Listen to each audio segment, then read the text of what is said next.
Hi buddies, welcome back. It's Sophie, and today I'm going to show you how you can download apps on your Thinkphone by Motorola. For that, you want to go to your Play Store, and first you have games here. You have games recommended for you. You have top charts, games for kids, events, premium, and different categories.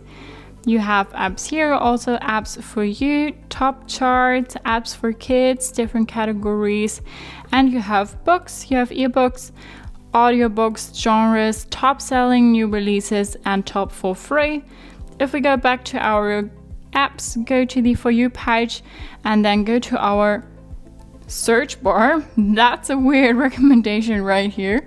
If you know the name of an app that you like, you can put it in here, and we'll go with Lieferando now. If you press on it, you have more information, ratings, and reviews here.